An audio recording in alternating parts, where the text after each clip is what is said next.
Энэ төсөл гадаад зээл өөр нэмэгдэхгүй байж байгаа. Yes. Төсвийн замын барилгын явцад нэмэгдэх үү? Одоо баригдах энэ зам маань бусад замуудаас илүү чанартай байж байгаа. Yes. Километрийн ойролцоогоо 14.8 км бий болж байгаа гэсэн. Туулын урдны зам бол ямар ч өөр байхгүй. Хэрвээ энэ төсөл бүтлгүүтвэл та хариуцлага хүлээх үү? Сайн байцгаана уу эрхэм мөндөд үзэгчид, сонсогчид, автозамчид, нийслэлчүүдээ. Улгаахын өрөлдөөн подкастын дугаар хэсэг завсарласны эцэст өнөөдөр та бүхэнтэйгээ салуухан сэдвээр ярилцахаар бэлэн боллоо. За манай өнөөдрийн зочноор нийслэлийн замын хөгжлийн газрын дарга одоо ир хүрэлцэн ирээд байна. За урилга хүлээн авсанд баярлалаа. Ажлын тавлаг байна уу? Сайхан авчилж байна уу? Тавлаг сайхан аварч. Одоо ажлууд эхлэх гээл ер нь бол бэлтгэл ажлуудаа хангаал явж байна да. За ер нь сүүлийн үед байнга л одоо телевизээр гардаг л боллоо шүү дээ тий. Вич гайгүй тий. Гэтэ одоо туулын урдны зам гэх хүмүүс бас л бахан шуугж явах шиг байна. Тэгээд ер нь бол яг мэдээллүүдээ илүү хүмүүстийг хүргээд нээлттэй болгох юм бол энэ л хүн болгонд дэмжих байх гэж бодож байна. Зүг. Одоо яг миний бас урьж уралцсан зорилго тэр байна. Мэдээллүүдээ яг сайн тодорхой болгоод хүмүүс эргэлзэж байгаа эргэлзээг тайлаад өгчих юм бол тэгээд одоо эсэргүүцэх ч юм уу тийм багсах бах бас дэмжих бах гэж бодож байна. Тий. За тэгээд манай подкастэнд ирсэн хүмүүстээ эхлээд бэлгээ гартуулаад тэгээд хоёлаа яриагаар орё. Подкастад хамтарч ажилладаг Зартын өндөр ус компани.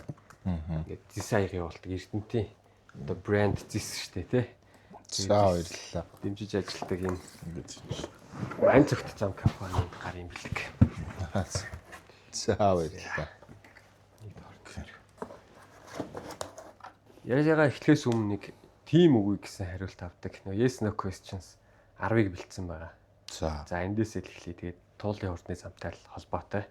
Энэ зам ашиглалтанд орсноор одоо Улаанбаатарын оргил цагийн төвчрөл одоо мэдгэцгүүс багасах уу? Yes. За иргэд энэ замаар явснаар цаг хэмнэн гэдгийг та баталж чадах уу? Yes. За энэ төсөлд гадаад зээл өөр нэмэгдэхгүй байж чадах уу? Yes. За газрын асуудал дээр албатан чөлөөлт хийгдэх үү? Одоо газрын асуудлаар ямар нэгэн иргэд хохирох уу?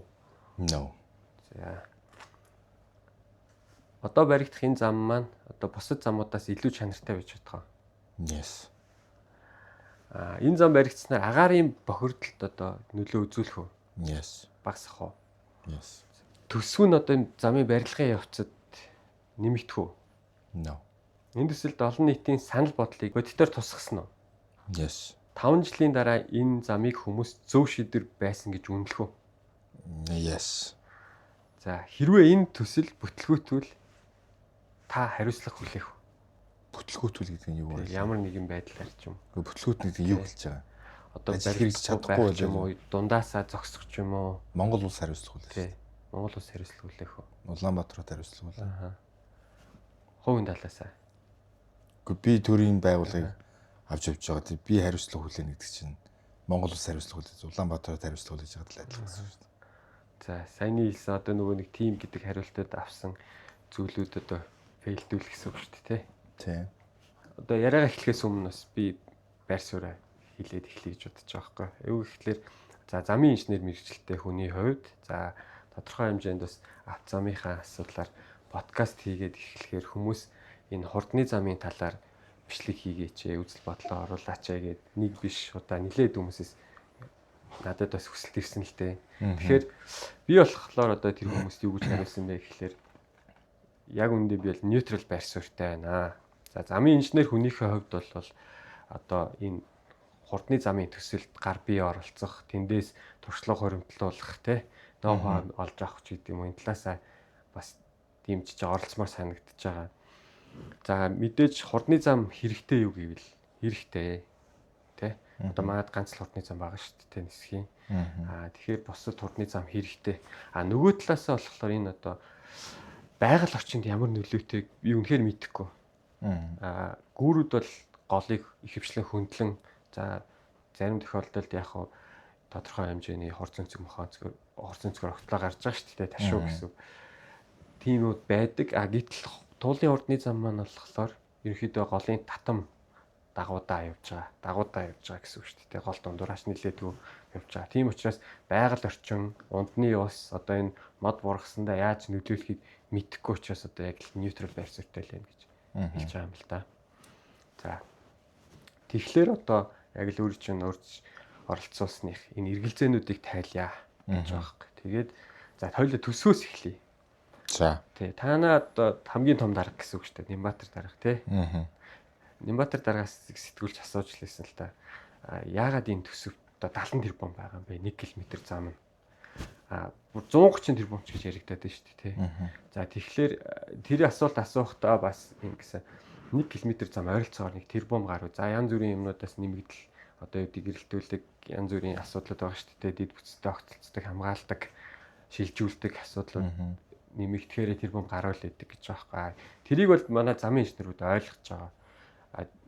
Хот хоорондын 2 игнэ замын л төсөв шүү дээ ерөнхийдөө. За тэгэхээр хурдны зам маань мэдээж дор хаяж 6 игнэ байгаа. Гэт өргөнтэй нь харьцуулаад үзэхээр тэрийг 1 тэрбум гэж ярьж болохгүй нь бол мэдээж. Гэхдээ 70 тэрбум.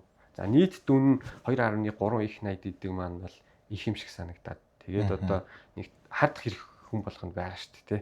Одоо юу гэдэг эндээс мөнгө босох гээд байгаа юм уу? Тий. Сонгуулийнхаа мөнгийг босох гээд байгаа юм уу ч гэдэг хаалга байгаа шүү дээ. Энэ тал дээр одоо сайн тайлбарлаад өгч өөр чинь бас нэг тайлбарт явж лээсэн л та. Арай дэлгэрэнгээр тухтай яриад. Тэгэхээр гүүрийн за мэдээж 1 км зам гэдэг 70 тэрбумгээ яригдаад явцтай. Одоо 1 км зам гэдэг нийт төс төртгийгөө яг километрт нөө хамбал 1 км зам гэж ярьж байгаа. Гэтэл километр зам одоо 32 км зам маань автозам юм уу, далангаар хийгдсэн зам уу, тий гүүрэн байгууламж юу гэдэг чинь бас тустай ойлголт. Гүүрэн байгууламж болоод ирэх юм бол мэдээж бетон хийцлүүд орж ирнэ. Энэ дээр бол асар их хэмжээний зардал явагддаг. Тэр одоо яг төсвийг нь ингээд задаргааг нь харах юм бол 1.4 их 80 нь бол тэр чигээр гүүрэн байгууламж. Тэгэхээр 1.3 их 80 800 эд байсан. За мэдээж гүүрэн байгууламж дээр орж байгаа төс төртөг гэх юм бол тооноглол те дуу чимээ наамсгаж хаалт камерын систем энэ орж байгаа. Гэрэлтүүлэг энэ орж байгаа. Гэхдээ яг гүүрэн байгууламж өөр их өртөг бол ойролцоогоор 130 тэрбумаар босч байгаа гэсэн үг. Километр гүүрэн байгууламж 130 тэрбумаар босч байна гэдэг бол одоо хийгдэж байгаа манай Улаанбаатар хотод хийгдэж байгаа 6 игнэ те төмөр эзэлтэй юу төмөр бетон эзэлтэй гүүртэй харьцуулах юм бол асар бага төс төртгөр бол бий болж байгаа гэсэн. Тэгэхээр одоо 450 м манай энэ наадамчдын гүүр гэхтэл 77 тэрбум төгрөг шүү дээ. 80 тэрбум төгрөгөөр босч байгаа. Тэгэхээр 450 м-ийн 77 байх юм бол яг 1 км гүүртэй харьцуулах юм бол ойролцоогоор 160-аас 170 тэрбум төгрөг болох гих мэдчихлээ тий.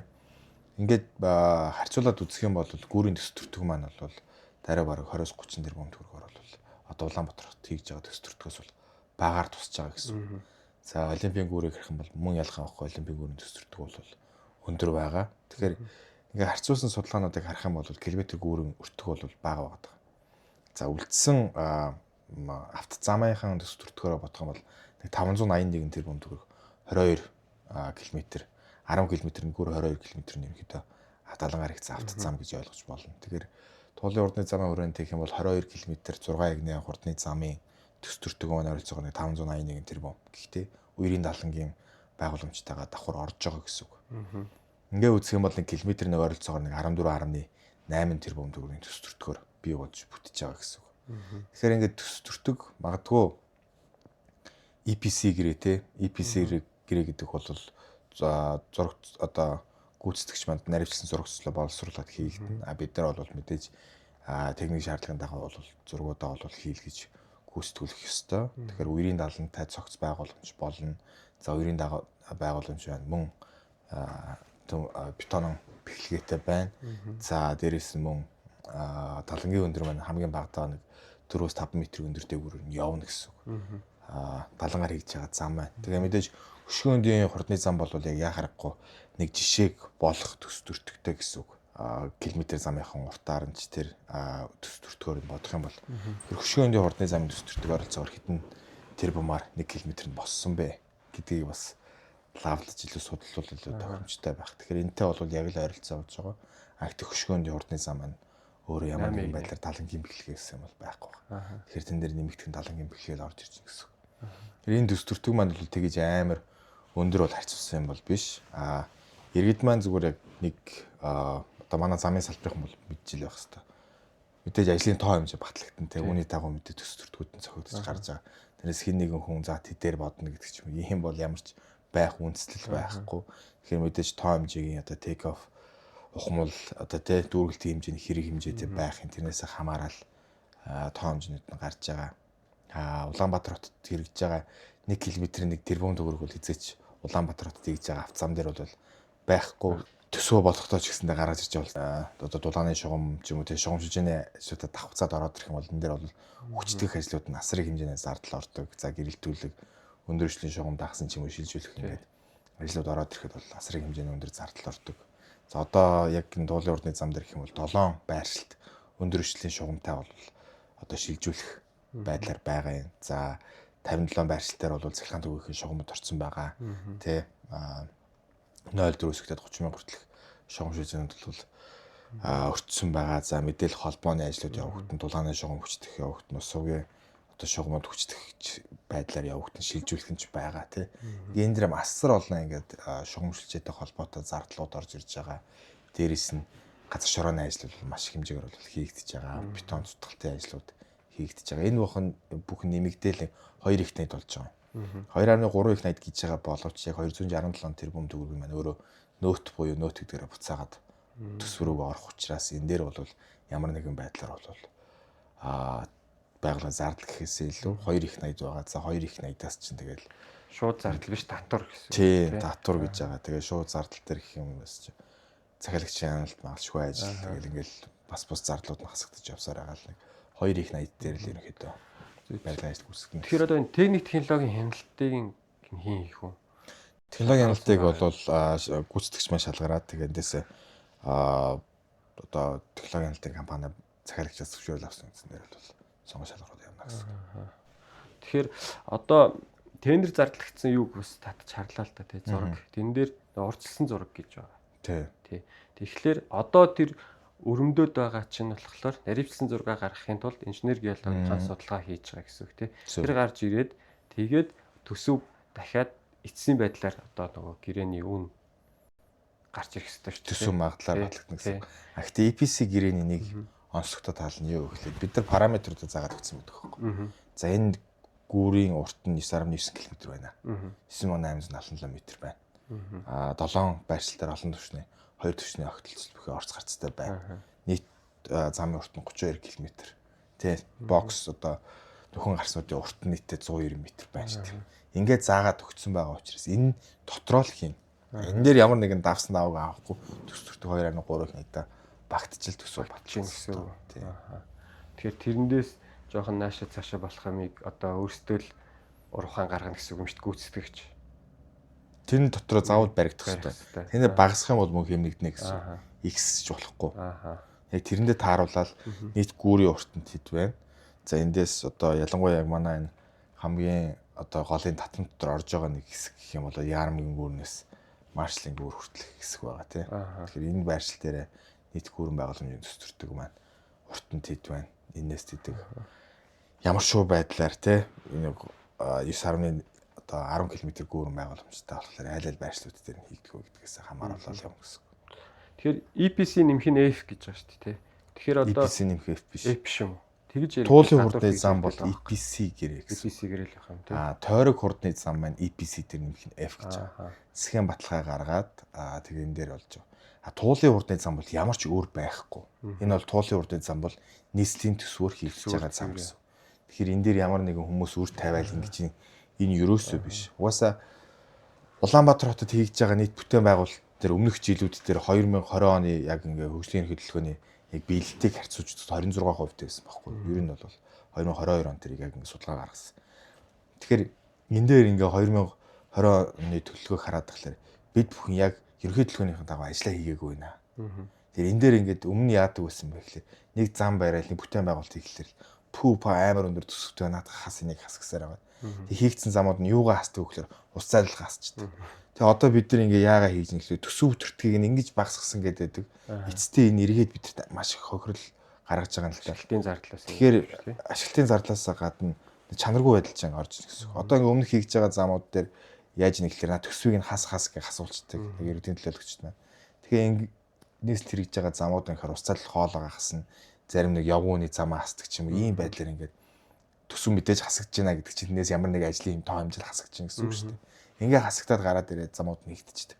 Одоо бид нар энэ нарны гүрний доогуур явж байгаа байнга ус тогтдог үстэй. Тэний ус зайлах шугамыг хийж байгаа жишээтэй тий. Ингээ шинжлүүдээ хийгдэгтэй ч гэсэн үнэтэй байна гэж хасан гот. Нэг ус зайлахын хамгийн түрүүнд тасаа ичдэг. Газар нүдэн доогуур орохт хинч харагдахгүй. Тэгэхээр иймэрхүү байдлуудаас болоод ингээд төсвийг хасаад явдаг. Нэгдүгээрт тийм маш чанаргүй замууд одоо өмнө нь бол ингээ хийгдээ явж исэн. Хоёрдугаарт юу гэж исэн бэ гэхээр одоо бид нар ингээ нэг бүтээн байгуулалт хийгдээд Ардавиш толгойд Ардавишийн чиглэлийг бол одоо 2022 онд эхэлсэн те газарчлалт асар их үйсэн. Гэтэл ерөнхий төлөвлөгөөний дагуу 2020 оны ерөнхий төлөвлөгөөн дээр суудсан байсан зам байсан. Энийг хэрэгжүүлээгүй. Гэс болоод өнөөдөр Сапорогоос геологийн төв лаборатори хүртэл төвжирлийн бол асар их одоо ингээ төвжирдэг. Ягаад тэгэхээр нийтийн тээвэр явах боломжгүй болцсон. Үндсэн гол гудамж зам байхгүй. Тэгэхээр нийтийн тээвэр явах боломжгүй болоод ирэхлээр мэдээж бүх автобус нийтийн тээврийн шугам маань геологийн төв лабораторид тарай Сапорогоор гэж гардаг. Сапороо гаргаж ирээд нэг задрах одоо ихсдэн штэ. Тэгээд одоо энэ Альмеки хийсэн судалгаан дээр үзэх юм бол ер нь энэ Сапорогоос 25 дугаар эмийн сан хүртэлх автотэррористийн төгжрөл асар их байгаад байгаа. Энэ юуг үндэслээд байна гэхээр яг эндээс гарч байгаа нийтийн тээврийн урсгал өөрөө юун дээрээс геологийн төв лабораториос эхлээд зүүн тийш энэ бол бүх чиглэл их тайван өргөнчлөгөөр дамжиж гарч ирсэн байхгүй.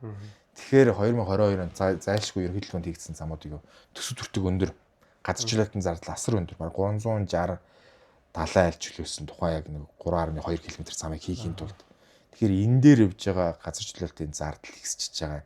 Яг ерөнхий төлөвлөгөөнөөсөө болоод бид нар тухайн үед хэрэгжүүлсэн байсан бол асар хямд зардлаар төгжрөлж гисэн асар их хэмжээгээр нөлөөлөхөөр эрт цаг байж бод.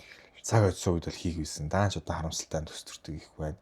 Ийм байна гэж ярьсаар байгаад нөгөө бүтээн байгуулалт ажилда цаг тухайд нэг хийгээгүйгээс болоод араас нь гарч байгаа үр шиг бол асар их хөрөлтэй байдаг. Дээрээс нь алдагдсан боломж өртөг гэж яригдчихэж байгаа.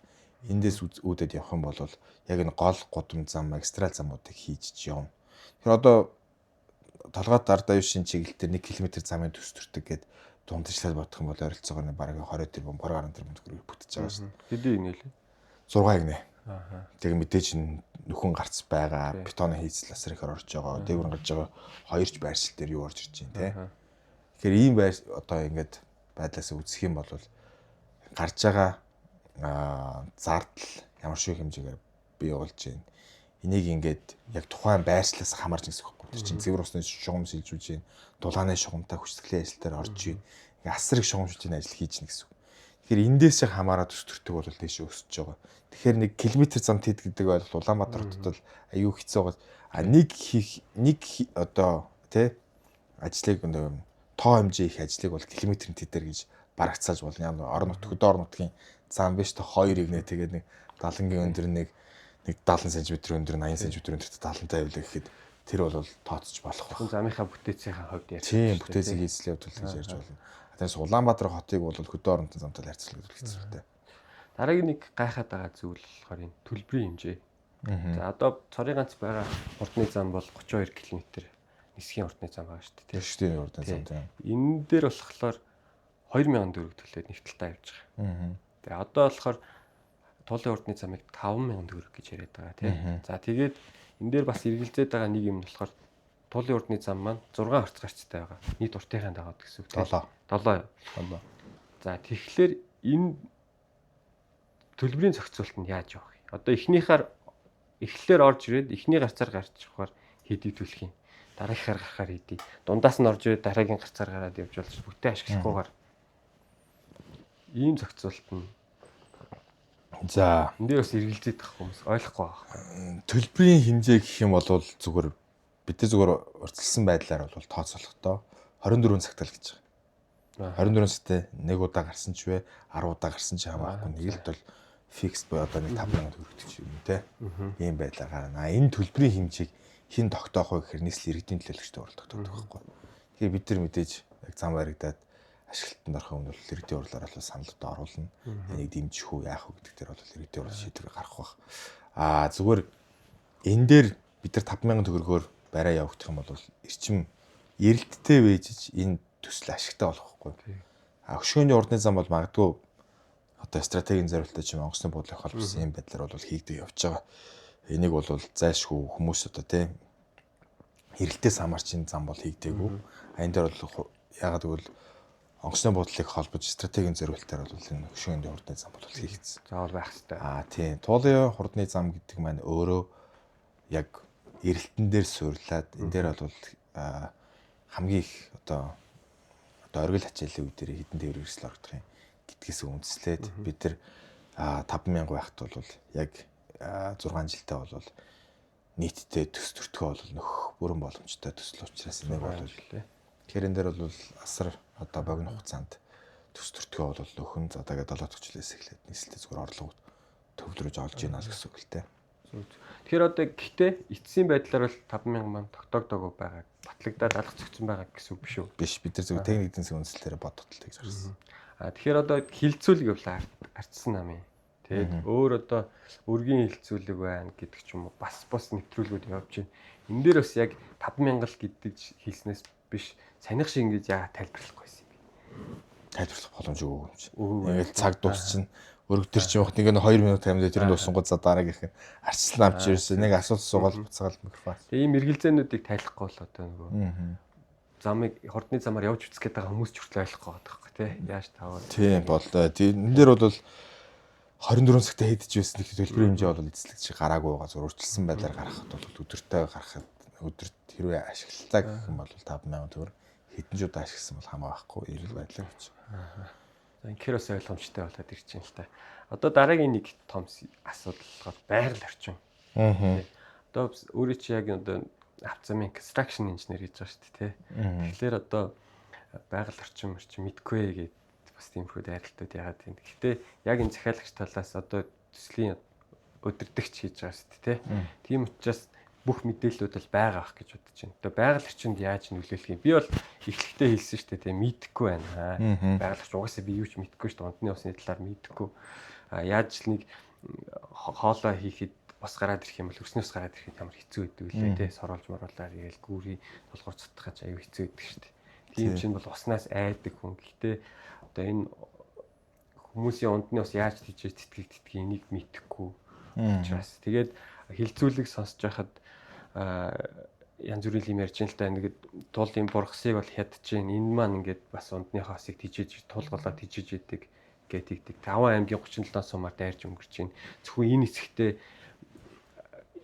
гүүр барихад асуудалгүй гэж хэлж болохгүй ч гэдэг юм уу. Тэ их ундраг нь хинтийн нуранаас их аваад ирж байгаа учраас энд ямар ч нөлөө үзүүлэхгүй гэдэг байгаа юм уу. Яг ямар ч үстэй энэ туул Улаанбаатарчуудын унтны усанд нөлөөлөхгүй гэсэн баталгаа байгаа юу? Би одоо нэг өөрийнхөө ажил мэрэгжлийг одоо нэг танилцуулах бол бас хүмүүс иргэдмээ намайг нэг structural engineer гэж боддог. Би чи civil and environmental engineer буюу иргэний барилга ба хөрөлөн борчтын инженер гэдгээр чиглэлээр бол civil engineer major буюу мэрэгжил нь гарч ирээд minor and construction management-ээр аваад 2013 онд 14 онд дипломаг аваад явсан. За үүнээс хойш 2018 онд bachelor одоо master's degree буюу магистраа бол геотехникийн инженер гэдэг байдлаар хамгаалсан. Геотехникийн инженер дотор чинь ингээ civil engineer чинь 5 задарчиж байгаа. Юу задарна? Structure одоо хийсэн барилга гэсэн. За environment байгаль орчин. Тэгээд одоо air pollution, ус, тий, water тэгээд юугаар орж байгаа. Геотехник гэдгээр ордог байхгүй. Тэгээд transportation гэдэг чиглэлээр орж байгаа. Тэр байгаль орчин дотор нь болохоор ус, агаарын бохирдлын ер нь орчдөг. Тэгээд юун дээрээ яг civil талдаа гэх юм бол transportation, geotechnic юу гэж орж байгаа. Structure гэдгээр 3 байдлаар хуваагдаад. Нийтдээ ингээ civil-ийн салбар бол 5 задраа авчиж байгаа. За geotechnic дотор болохоор автозам, одоо бөөр суурийн тооцоол гэдэг шиг нэг материал тал руугаа илүү ороо явж байна гэсэн. Geotechnic тал руугаа илүү орно. Тэгээ бид нар юун дээр илүү геотехник дээр юу илүү наривч судалдаг гэхээр газрын яг нэг усны давхаргууд тий Одоо газрын хөрсний давхаргууд бүтцэн ямар шүү байдлаар явагддаг, яаж иж явагдав те. Гүүрэн байгууламж structure энэ төр тооцоо хийхдээ bedrock хаана аль үе дээр байна энэ ч суйрлуулж байгаа те. Иймэрхүү байдлаар ерөнхийдөө суурийн тооцоолол дээр илүү ажилладаг гэсэн. Тэгээ гүүрийн би чи 2018-аас 2017-оос эхлээд 18 онд дуустал ерөнхийдөө Brosmer Wall гэдэг гүүрэн компанид ажиллаж байсан гэсэн. Яг контракт Америкт. Тэгээ бид тэр Оклендийн Fruitvale-ийн BART гэсэн метроны Fruitvale station-ээс Coliseum station хүртэл seismic retrofit буюу одоо газар хөдлөлтийн хүчдэх ажлыг хийж исэн. За Highway 46 Шаандангийн Шаанданд тий урдны замын төсөл дээр бетон хийцэлтэй. Тэгээд давхар асфальтын хүчилтэй композит өгдөг гэдэг. Тийм одоо хийцлэр бол хурдны зам хийж исэн. Тухай манай хурдны зам чи 22 майл гэдэг чинь нэг оролцоогоо нэг хитий 22-ыг 1.6-аар нэжүүлэхэд нэг оролцоогоо нэг 35 км юм уу. Тийм төсөл дээр ажиллаж исэн. Питс гэдэг үүдэг. Сан Хозегийн одоо ойролцоо байдаг хот дээр бол одоо энэ манай сэлбийн тогтчлт хийж байгаа та яг адилхан юм. Нуурын эргийг ингэж тогтчлтын ажил хийж исэн л та. Тэгэхээр яагаад тэгэхээр тэр нуурын эрэг дээр явууны замын гүйлтийн замтай хөндлөн гарсан хоёр гүүрэн байгууламжтай. Тэгээ яг энэ сэлб дээр хийж байгаатай адилхан. Ингээ үерийн хамгаалтын одоо ингээд бетонын хийцэлтэй юугаар хийж байгаа байхгүй юу? 70 байдлаар бол хийгээ явж байгаа чи хот дотор урсж байгаа.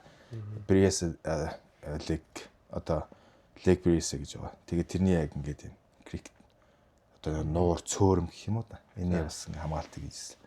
Тэгэхээр ингээд сивлийн төслүүд болвол мэдээж маш олон төсөл дээр бол гарч байгаа. Тэгээд төлөвлөлтөө яриад ямар шүү байдлаар ямар шүү хийцлэр хийгдэх вэ гэдэг юм уу бүгд төлөвлөлтөө суйлдаж явдаг.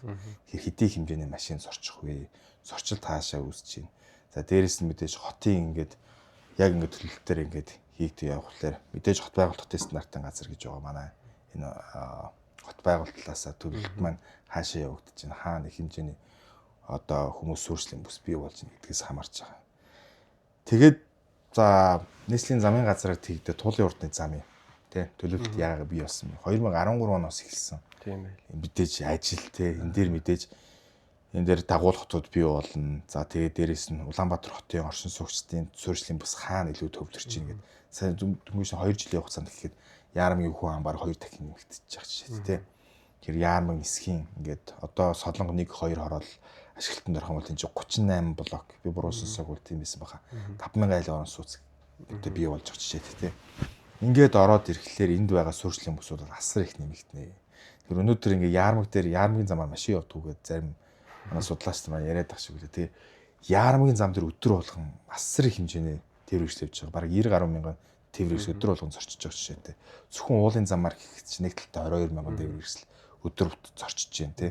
Бидний энэ мэдээллүүдийг бол замын хөдөлгөөн удирдлагын төвийн нэгдсэн камерын нэгдсэн системээс нь яг шүүж аваа өдөрт хэдэн тээвэр хэрэгсэл зорчно гэдгээр гарч ирж байгаа гэсэн.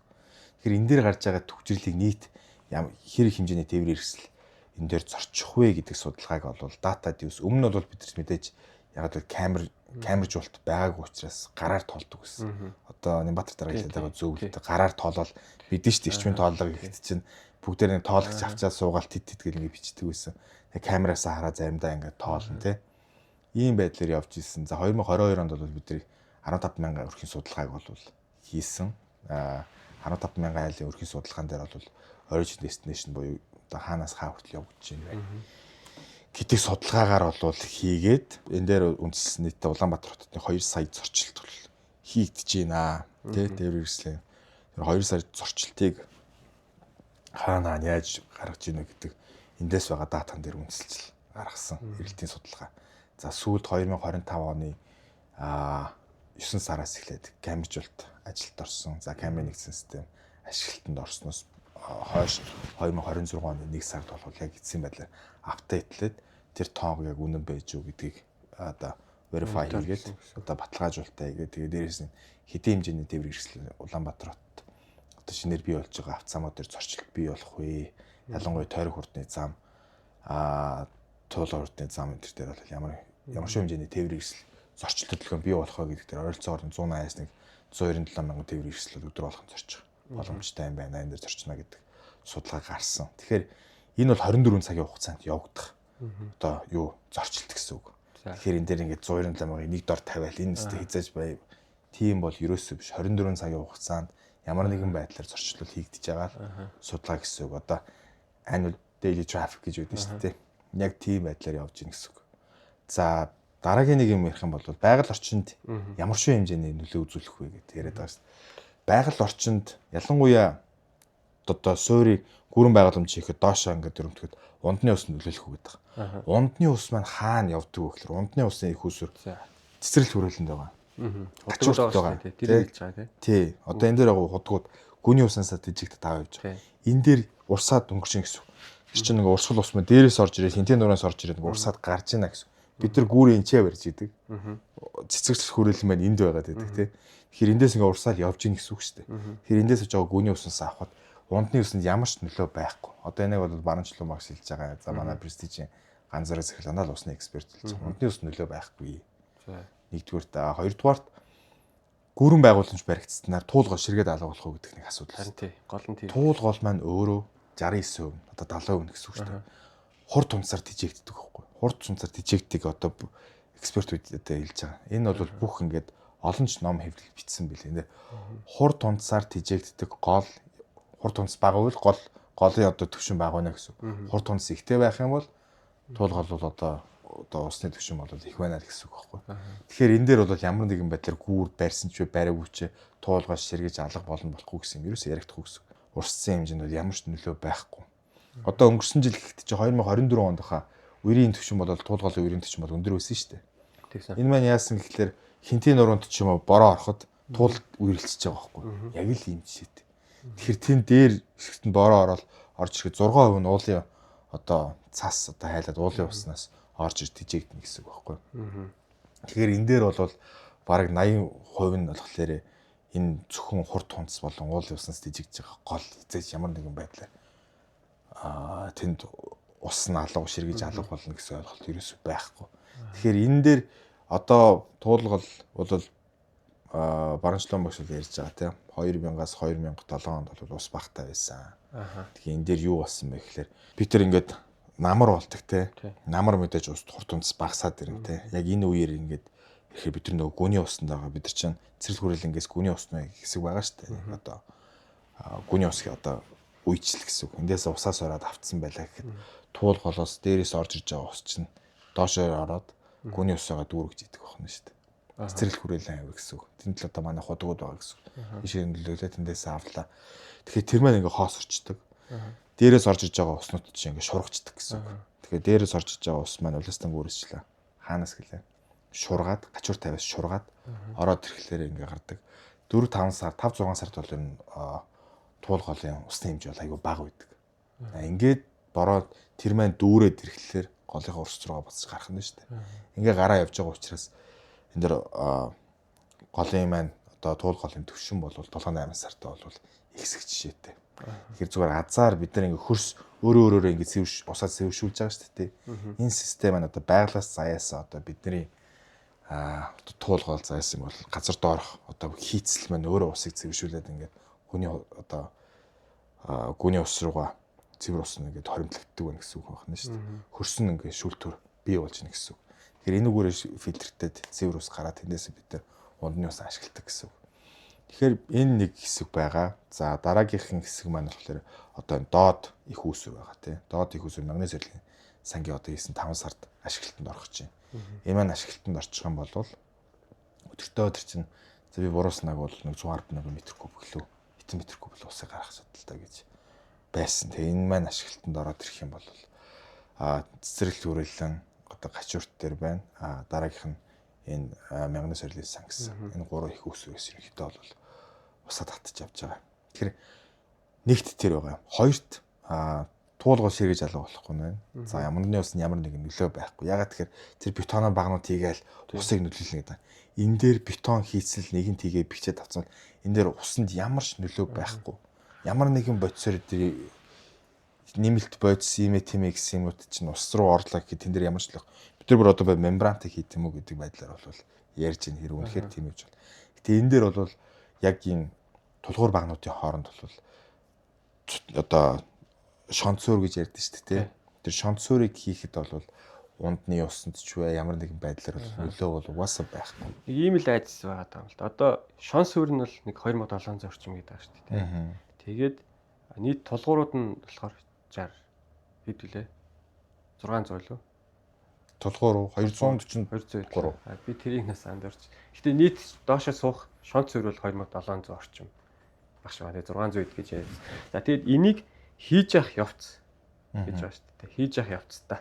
За хийчлээгээ тэгэхэд энэ ордны замаа ашигладаг шүү дээ, тий. Ашиглалтын явцад гээд энэ хоёр үйл ажиллагаанаас болоод л энэ туулгалт нөлөө үзүүлэх гэдэг айдас байгаад байгаа байхгүй. За эхнийх нь бол за шонц өрөөс суулга багнуудаа босгоод ингээ хийчих юм.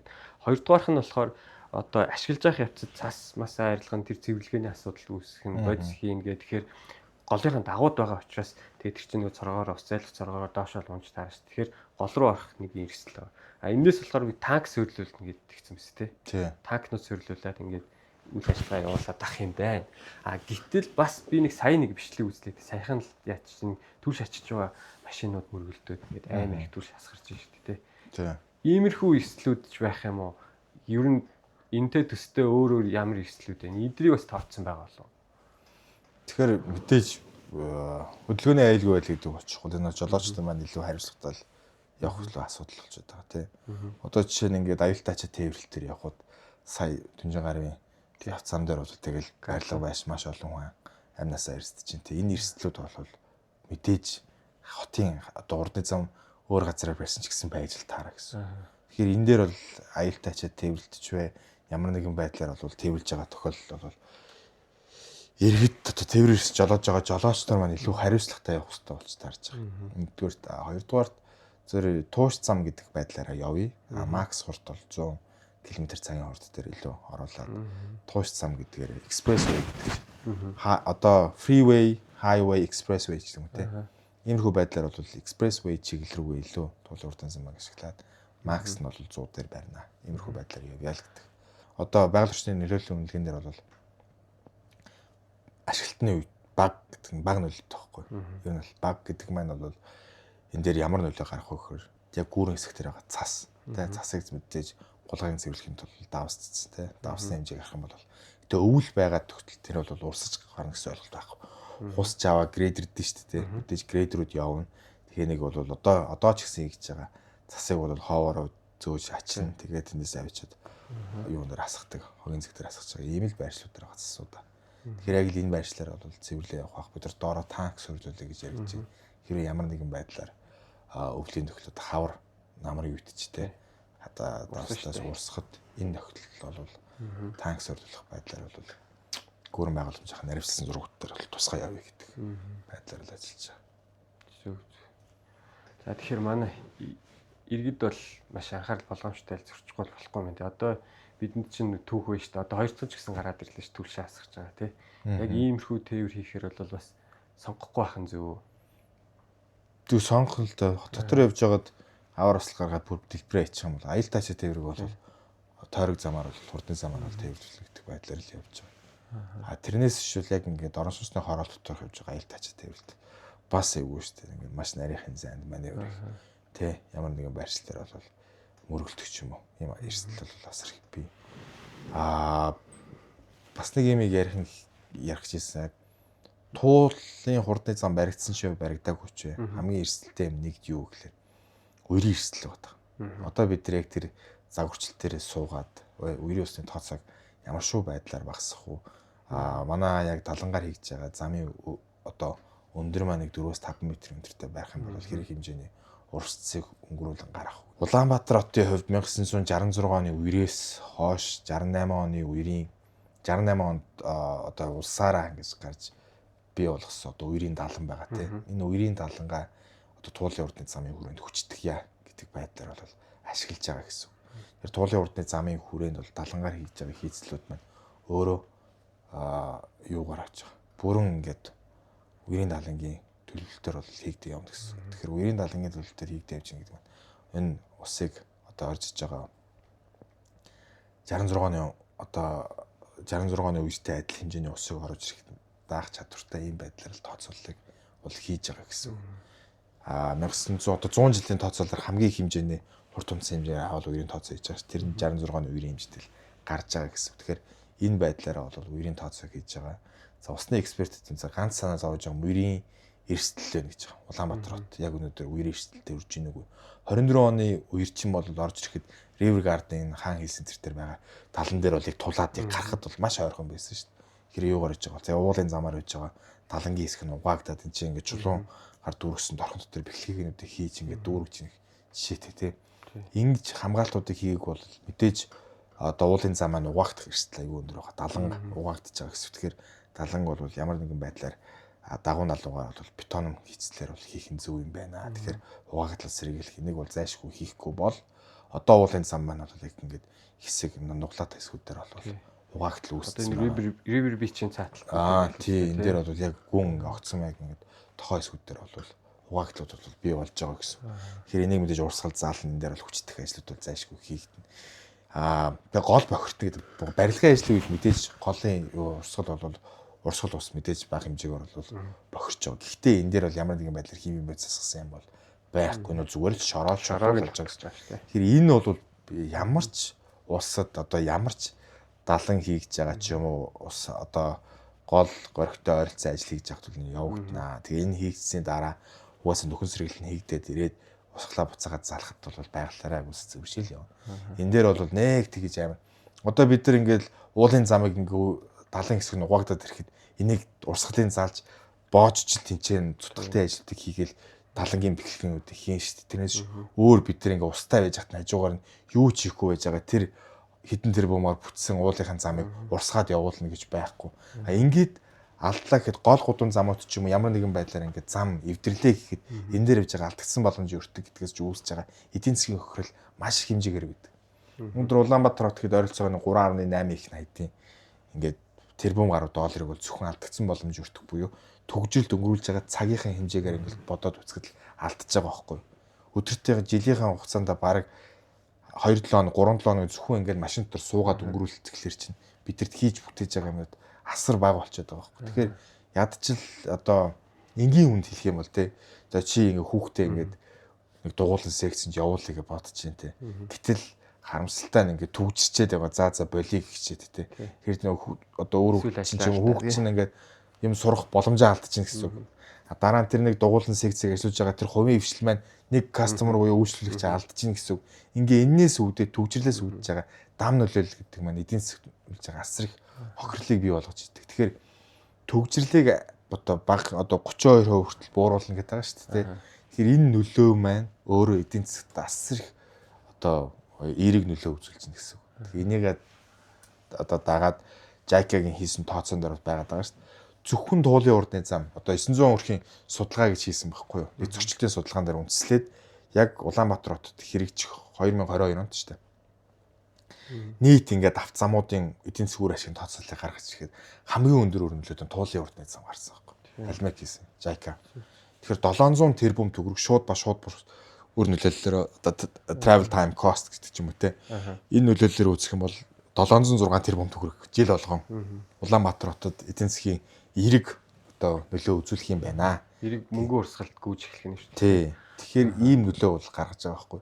Тэгэхээр бид нар тэр JICA хийсэн, Дэлхийн банк хийсэн бүх судалгаануудыг үзэх юм бол туулын урдын зам зайлшгүй хийгдэх шаардлагатай юм байна. Гэт угаасаа олон улсын судалгаан дээр гараад ирсэн байгаа. 2013 он траса баталсан. За мэдээж засгийн газар их урслын тогтоолоо бид нар баримтлагаас өөр ямар ч арга зам байхгүй. Засгийн газрын тогтоолыг батлааг бол бид нар өөрсдөө сүлдэх хэрэгтэй орно. Угаасаа траст нэг зурсан. Биднийг наривсан зургийн шитэнд ямар шүү байдлаар те голынхан хойд иргэд дагуулж явах уу гэдэг бодлоор бол татаад наривсан зургийг бол хийлгээл явж байгаа гэсэн. За тэгэхээр одоо энэ төгжрлийг бууруулах хувь дээр бас нэг хэд хэдэн хувь яригдаад байгаа байхгүй. 50%, сая 32% гэж хэлсэн те. За тэгээд бүр 13% гээд янз бүр яригдаад байгаа байхгүй. Тэгээ энийг бүр яг эцслээд нь хийлээд өгөөч. 32%. Туулын урдны зам нөлөөснөр одоо ингээд юу гараад ирэл та. Улаанбаатар хотын хэмжээнд төгжрөлтөө буулгах байна. Одоо ингээд манайхан чиг сони масаж одоо ингээд энд нэг зам тавья гэхэд энэ Улаанбаатар хотын төгжрөл хэдэн хувь бууруулах вэ гэж ярьж байгаа юм. Энд нэг жижиг зам тавиад Улаанбаатар хотын хэмжээнд бууруулах гэдэг бол асар бага болчиход байгаа байхгүй. Инхээр энэ зам одоо тавигдсанаар аль байршлуудах ямар замууд хэдэн хувиар буурах вэ гэдэг чинь. Гол гудам замуудын хувьд бол 32% буурж байгаа. За. Наадамчдын өргөнчлөө, Чингисийн өргөнчлөө, тий, нарны зам. Ингээд их Монголын гудамж, их таймны өргөнчлөө гэдэг гол гудам замууд чинь ингээд буурж байгаа байхгүй. Энэ нөлөө маань асар их нөлөө үзүүлж байна гэсэн. Тойрог хурдны зам бий болоод ирэх юм бол гол гудам зам, энэ туулын хурдны зам хоёр нийлээд нэг тойрог цогцсон систем болно шүү дээ. Ингийн бол төгжрөл 50% буурна л гэж яригдаж байгаа гэсэн. Тэгэхээр бас нэг ингэж ярьж байна л да. Одоо хурдны зам гэхээр хоёр хотыг, хоёр том эдийн засгийг ингээд холбодог юм хэлт юм аа. Хамгийн багтаа ингээд насралтгүй 20 км давчих юм чинь бас хурдны зам гэж чинь гэж байгаа байхгүй. Тэгэхээр одоо энэ 7 гарцтай гэдэг ихээр чинь одоо гарцаас гарцын хооронд бол богинохон байна тий. За тэгээд хоёр хотыг ч юм хоёр эдийн засгийг нэг холбосон биш харагдаад байна шүү дээ. Тойрог хурдны зам, туулын хурдны зам гэдэг юм гэхлээр. За тэгээд тэгвэл энийг яг хурдны зам гэж нэрлэх нь зөв юм уу?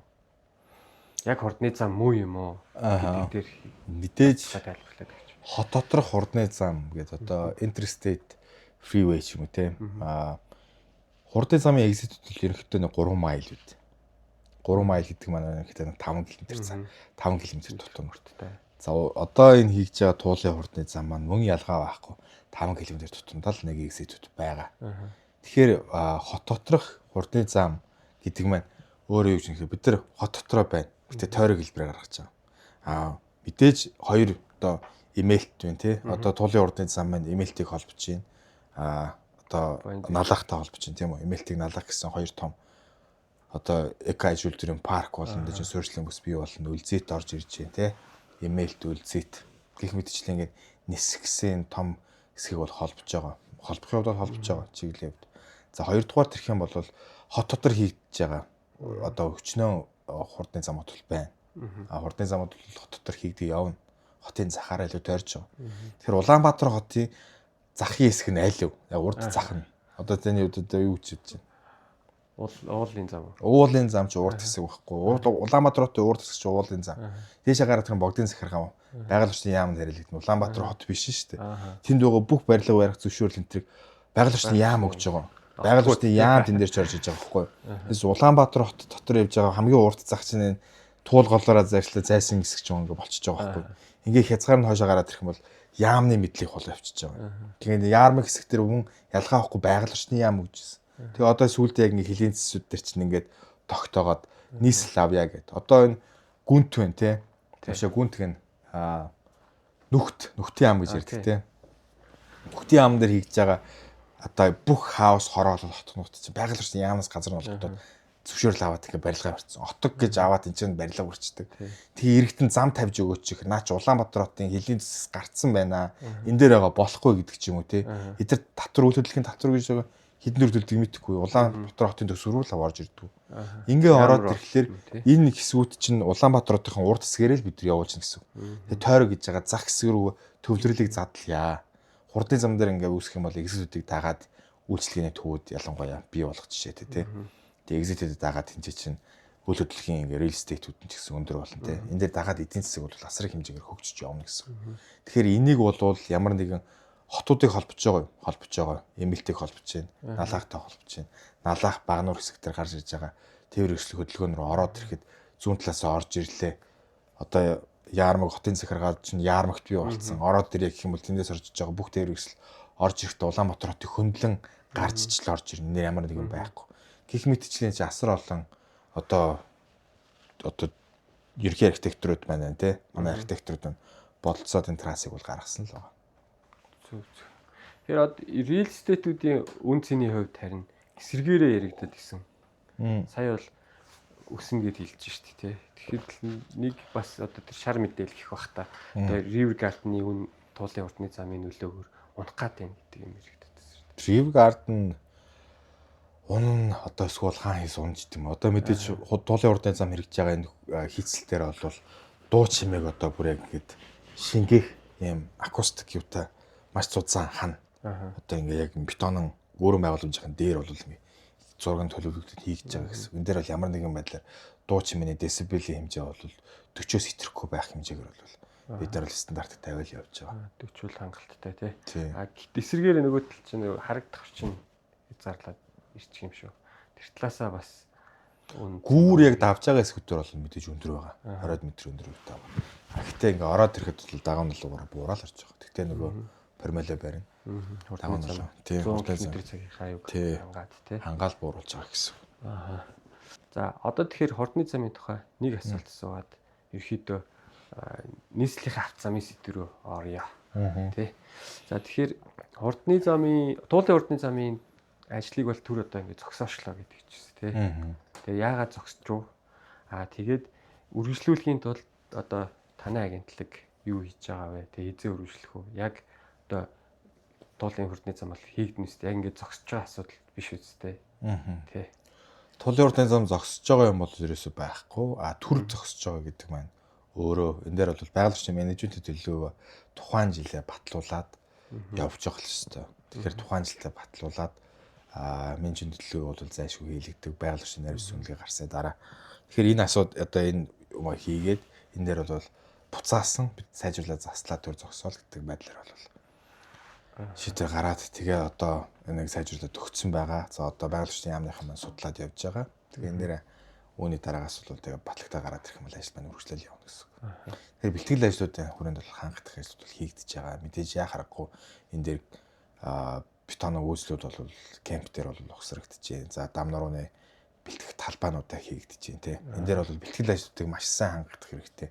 Ингэжч дараа нь ажил маань бол 2 жилийн дотор дуусахад бол урттай одоо хийж гүйцэтгэх боломжоор бий болно. Бүрэн зогсоог л гэсэн юм шүү. Бэлтгэл ажил хийж байна гэдэг чинь. Бэлтгэл ажил хийгдэж байна. Тэр талбай дээр ажлууд бол байхгүй гэсэн үг тий. Кемпийн ажлууд л хийгдэж байгаа гэсэн. Энэ жагсагчдад бас нэг юу хэлэх үг байна уу?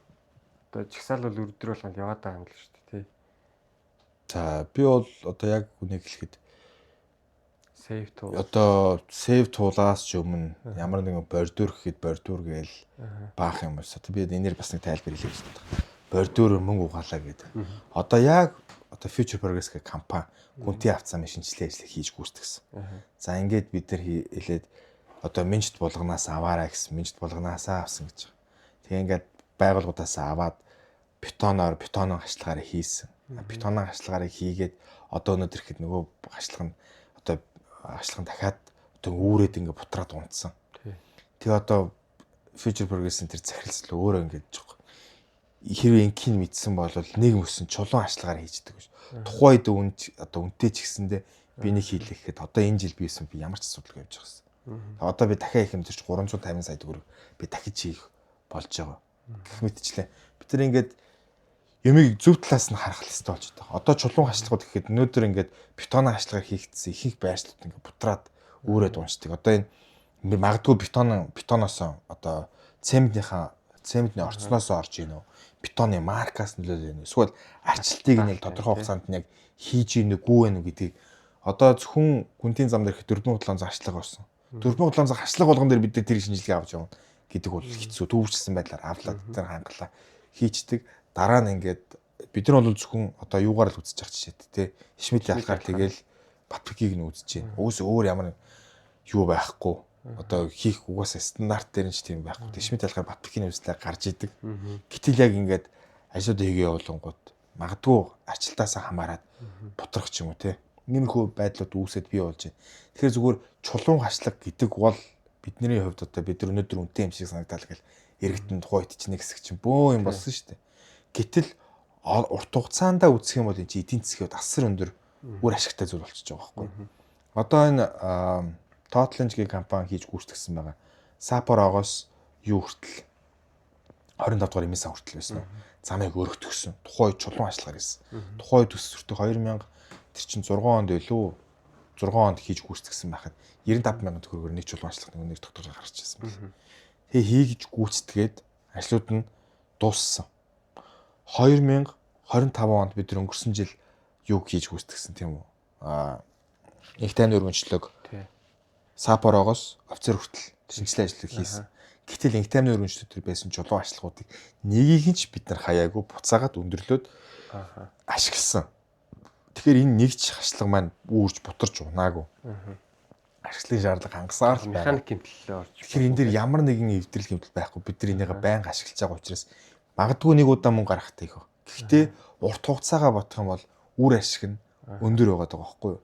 Одоо бид нар бетон хашлага байсан бол магадгүй өөрөө бүтсэн бүгдийн соёл нь дахиад шинэ хашлахны зардал гэлсэн байгаа шүү дээ. Тий.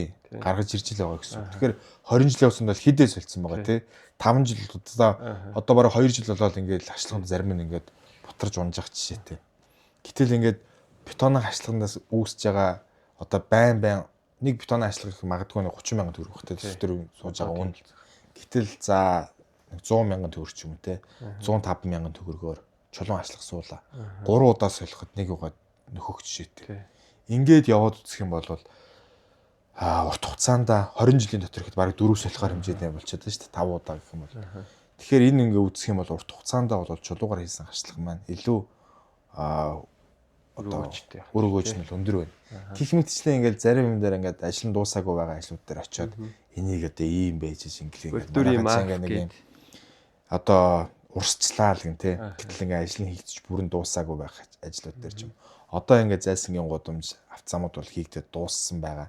Энэ дээр бас манай өмнө шүүмжилж ийсэн хүмүүс байна. Очиод үзээсэй тий. Тэгэхээр иймэрхүү ажлууд дээр бол мэдээ зурагчлалын дагуу хийгд энэ дээр хугацаа орно. Тэ ажлын төлөвлөгөөний дагуу шугамшилжийн ажлууд эхэлж хийгд нараас нь ингээ явна ажлуудаа ингээ зохицуулаад явж байгаа жишээтэй.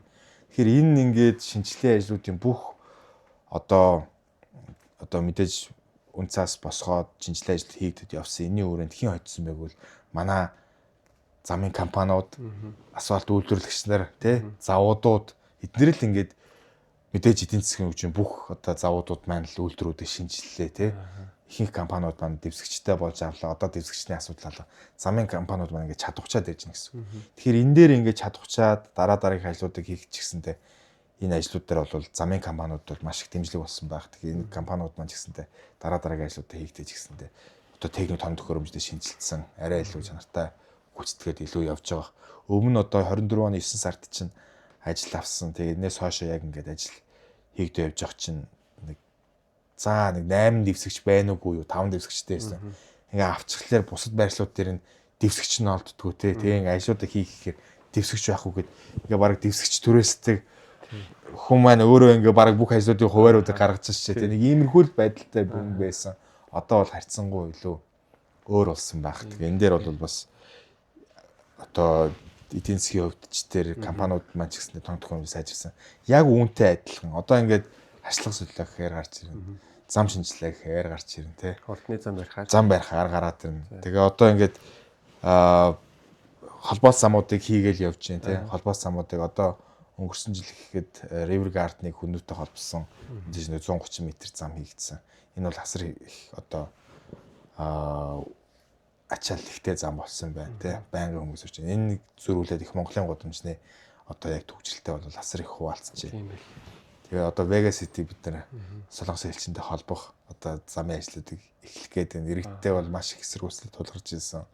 Одоо тэг өөрчлөлт хийхээр төлөвлөж байна. За сургуулийн гадуур харж байгаа нийслэл хүрээгээ хөнөөгийн гудамжтай холбох ч юм уу тий. Гэх мэтчлээ ингээд ажлуудыг бол одоо үе шаттайгаар хийж гүйцэтгэе явна. Хотод хэлэх. Одоо манай ингээ яармаг гихцнийг алдчихлаа шүү дээ. Ер нь бол ингээд одоо нүхтээс зүүн тишээ хэсэг маань ингээ маш ихээр барилгацсан. За үүнийхэн дагуу трасуудаа авч үлдэж байна. Одоо нүхтээсээ баруун тишээ бид нар аль болох төрүүлээд одоо ингээд замын трасуудаа яг барилгын компаниудтай уулзж байгаа замын трасуудаа гаргаад төлөлтөө ихтэй уялдуулаад ингээд ийм грид системийг үүсгэх гэдэг байдлаар бол илүү хамтраад явж байгаа. Хатуу тохирохгүй бол тий, тэн дээрээ ингээд илүү гаргал нийлүүлээ барьчдаг. Дараа нь ингээд зам хийхэд хэцүү болдог ч юм уу тий. Ийм байдлаас үүсэж байгаа. За тэгээд энэ жил за нэг иймэрхүү л байна. Одоо тэгээд мэдээж одоо жагсагчд гэх юм ч удаа шин. Одоо тэгээд мэдээж хүн болгон л өөр үзэл бодлыг илэрхийлэх нь бол нээлттэй байгаа. Энэ төр дээр бол үүсгэж байгаа юм байхгүй. Гол нь бид бүхэн ч гэсэн мэдээлэлээ бол ил тод байдлаар бол одоо сайн сурталчлаагүй байсан магадгүй нийслэлээр хийж байгаа өмнөх ажлууд ч гэсэндээ ер нь бол public одоо stakeholder engagement гэж ярьдаг тий. Олон нийттэй харилцах юм дээр бас маш дутууд олимог байсан юм байна гэдэг нэг харагдаж байгаа. За хоёрдугаарт нэг юм бол энэ дээр илүү анхаарч явах хэрэгтэй юм байна. Маш их зүйл сурч авч байна. Тэгээд мэдээж байгаль орчны нөлөөллийн үнэлгээ гэдэг юм өмнөх замын төслүүд дээр олон улсын төсөл гадаадын зээл сүмжээр хэрэгжижсэн гэхээс бусад хязгаарч нийслэлийн сүв дээр энэ ажлууд бол хэрэгжиж байгаагүй. Тэгэхээр энэ ажлуудыг бас илүү явуулах хэрэгтэй юм байна. Энэ дээр бүр хуулийн хүрээнд энийг бол хуулийн заалтан дээр оруулах хэрэгтэй байна. Байгаль орчны яамтай бол хамтрах бүр зайлшгүй шаардлагатай. За одоо ингээд ихэнх одоо хийж байгаа замууд маань ер нь богдын захиргаат өнөөдөр өглөөх гэхэд тэ богдын захиргаатай хамт газар дээр нь очиж ажиллаа. Бүх байршлуудтай ерөнхийдөө бол газар чөлөөлтийн асуудал дээр хамтарч ажиллаа явж байна. Гэх мэтчлээ ингээд хийж байгаа ажлуудаас бол суралцах юмуд бол маш их байна. Тэгээ энийг дараагийн төслүүд дээр бас хэрэгжүүлээд явна гэдэг дээр л найж байна. Тэрнээс шүүтэй жагсагчид хин ч таашаа одоо мэдээж хүн болго үзэл бодол илэрхийлэх нээлттэй байгаа учраас энэ дээр явж байгаа. Гол нь хүнийг ингээд тэ харлуулах албаар ингэж гүтгэлийн чанартай биш яг байгаа мэдээллийг үнэн зөвөрсөн л зөв талаас нь зүгээр эрүүлэр мэтгэлцээд явъя гэж байна. Нэг юу санал орчлоо. Гандаа орсон уу?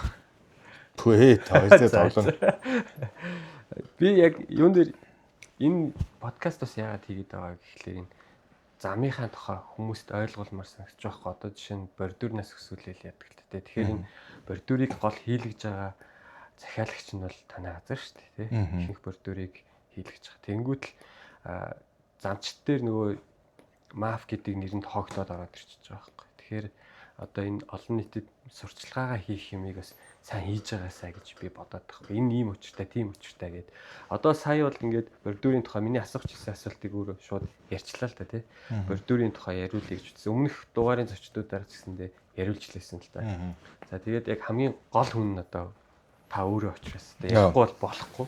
Тэгэхээр юу вэ гэхлээр яагаад энэ бетон бордюрууд бол эвдрээд байна. Боржуурууд гэж байгаа шүү дээ тий. Эвдрээд байна гэдгийг тухай ингээд ярьчлаа. Гэхдээ эсвэл бордюрийн маф гэдэг энэ дэр чи мөнгө идээр ингээд байгаад байгаа юм бол бордюргүй байя л да. Тэгэхээр энэ бордюрийн ач холбогдол нь юу вэ? Энийг нь тайлбарлаад өгөөч. Бордюргүй байна гэдээ ирэхлээр за хөдөлгөөний аюулгүй байдал гэсэн. Явган зорчигчийг одоо яг автомобиль хэрэгслээс хамгаалах гол юм нь бол явган зам бол өндөр гарч байгаа. Дугуй ирээд ингээд жолоодлого аллаа гэхэд орж ирэхэд хашлах нэр ирэхэд чиглэл өөрчлөгдөх тий. Энэ байдлаар бол явган зорчигчийг автомобиль хэрэгслээс хөдөлгөөнөөс хамгааж ийн гэсэн үг байхгүй юу? Зөв хашлагын өндөр 15 см одоо яг автозамын тээврийн эрс зорчих өндрөөс 15 см-ийн дээр байна гэдэг чинь хотоор явж байгаа. За инхээр юу явж байгаа юм? За зайлшгүй байх шээ. Тэгэхэнгүүт одоо энэ явган замтай яваад хашлагтай болоод ирэхээр манай road гэдэг англи чинь street буюу гудамж бол авчихна. Гудамж замын англи руу орж. Гудам зам дээр чинь явган зам байх ёстой, автозам байна гэдэг чинь. Манай автозам гэдэг оромтгийн замууд чинь ямар ч хашлага байхгүй шүү дээ. Явган зам байхгүй. Явган зам байхгүй. Тэгэхээр эн чинь road буюу автозам гэдгээр явчихж байгаа гэсэн. Тэгэхээр зам гэдэг англиар чи явж байхад ийм үү байхгүй болчиход. Энийг яаж болох вэ? Ялангуяа цуслангийн замууд дээр би одоо сая өчигдөр яг нийт шинжилгээ ажлуудын хүрээнд талбайгаар юунууд дээр гүйцэтгэж шалгарсан байршлууд дээр очлоо. Тэгээ ингээд яваад үзэхлээр цуслангийн замууд эвдрэл айгүй их байна. Гэхдээ нөгөө хүн таацсан тээвэр эрсэл зорчдгүй учраас харьцан гайгүй хагарсан ч гэсэн байгаад байдаг. Юунаасаа үүдэд байна вэ гэхлээр нөгөө өөрийн шуудаг гэж байдаг шүү дээ. Усайлах дренэж маань юун дээр ордог гэхлээр яг нөгөө орц гарцтай эсгүүд дээр манай иргэд маань одоо яг ингээд хулгайгаар нөгөө нэг орц гарцаа гаргана гэдэг шүү дээ. Яг энэ тайлах шороо уул хасгачдаг. Тэгэхээр их нөгөө уулаас урсж байгаа шууд дугаар урсж байгаа ус маань тэр нэг зорчих хэсгээр гараад авцам руу орчиж байгаа байхгүй. Ингээ авцамаас эхлээд ингээд ерөөсө битүү ус нь ингээд юугаараа замын зорчих хэсгээр урсаад байдаг. Гэтэл энэ дэр мэдээж ямар нэгэн байдлаар замын зорчих хэсгээр ус урсчлаа бол асфальтыг ганц идж байгаа юм өөрөө ус байгаад байдаг. Тэгэхээр хийцэлтийн хувьд ч гэсэндээ асар их хэмжээ. Нэг нийтийн тээврийн автобус ч юм уу те нэг юу гарахад л энэ дээр бол ялангуяа энэ хаврын үед нь хөлөлгөсөлтийн үед дээр бол ирэхэд ингээд тороо агаарлуудаа замыг үл ингээд илблээд эвдээ ячдаг. Тэгэхээр ийм байдал үүсээд байгаа учраас ер нь бол цуслангийн чиглэлийн замууд дээр бол явган замыг бол ашигтай биш хайсан хэлбэрээр тусгаарлаад яг нэг төвшөнд нь замаараа гаргаж ирээд ус нь ингээд одоо хөндлөн огтлолоор яг хоёр тишээ налууг нь бол сайн гаргаж өгөө 4% налуугаар ч юм айлуулга гаргаад өгчё. Ингэхийн болвол замууд нь яг ингээ ус нь замаасаа урд нь зайлаад энэ байдлаараа гаргаад ирэх юм бол явган зорчигчийг бол хамгаалт хийх нь бол тууцан хайсаар бол хамгаалаад энэ байдлаараа бол илүү явъя гэдэг байдал руу бол шийдлүүдээ гаргаад тэгээд талбай дээр нэг очиж үзээд байршууд нь харахад бол ихэнх нь дандаа хулгаагаар нөгөө нэг орц гарцаа гаргаад ирдэг. Ингээхээр нөгөө юу н гашлагаа давж урсна гэж байхгүй. Явган зам нэгээ өндөр ашигтай бүх ашиглагууд нь үүрээд унтсан. Тэгэхээр нэг асфальт тогтцсон ямар ч ашиглага байхгүй шорон дээр ирсэн нэг ийм байршлаа. Тэгээ ерөнхийдөө хийцлийн хувьд бол ингэж өөрчлөлт зүйтэй юм. Ялангуяа цуслангийн замууд дээр.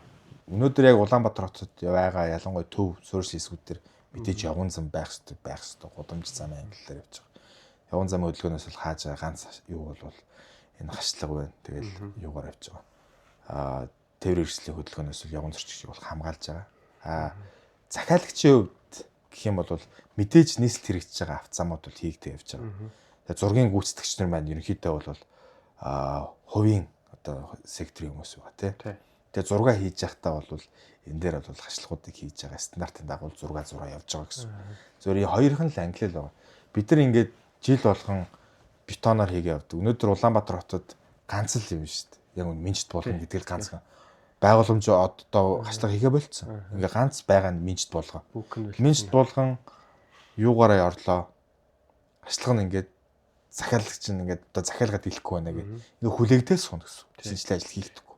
Тэгэхээр бид нар нэг юм байдлаас хамааралтай байх уу гэдэг юм асуудал үүсэж байгаа. Гэтэл ингээд төсөвтөрөө бодоод ирэхлээр 29 мянган төгрөг гэжээд тий. Гэтэл яг ингээд өнөдр зарж байгаа үн гэхэд чинь тэндээс чинь зах зээлээс хамаар үн өсөө явчихдаг. Гэтэл төсөвтөр байгаа материалын үн чинь 29 мянга байна ч гэдэг юм тий.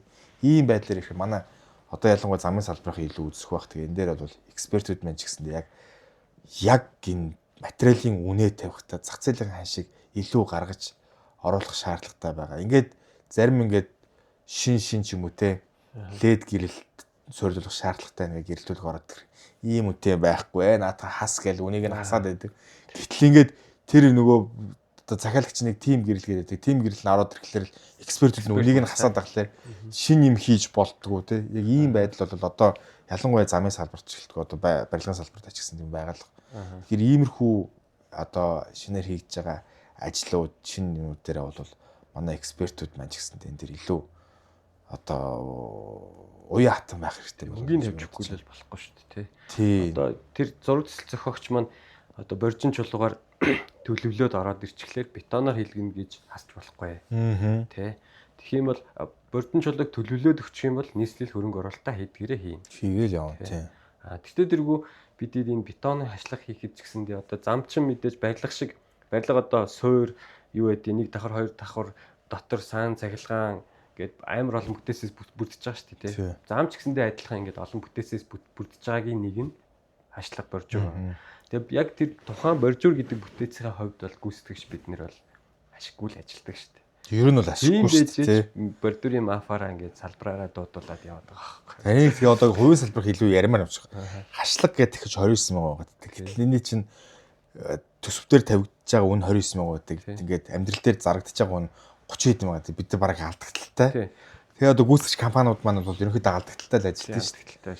Тэгээ энэ нэг байршлуудаасаа гаргаж ирээ. Тэгээ суурьлуулах зардал нь 50000 төгрөг гээд ажиллах хүчний зардал дээр тавьдаг. Тэгтэл яг амьдрал дээр хийж байгаа нь 25000 баригадууд нэрэд явдаг. Энэ бүтээц боржуур гэдэг бүтээцийн зардлыг бусад бүтээцээс л том объемныхаа аюугаар нөхж байгаа шүү дээ. Одоо менеж хийдэг ч юм уу тийм менежментээ яаж гоё хийх вэ? Богино хугацаанд хийх вэ? Хугацаан дээр л юм ашиглаж хийж байгаа шүү. Хоол ундны зардалч гэдэг юм уу тийм. Гэхэд л юмнуудаас аль гаргаж байгаа болохоос биш. Одоо яг ингээд маавчаад ах юм бол байхгүй л гэдгийг одоо яг сайн ойлгуулмаар санагдаад.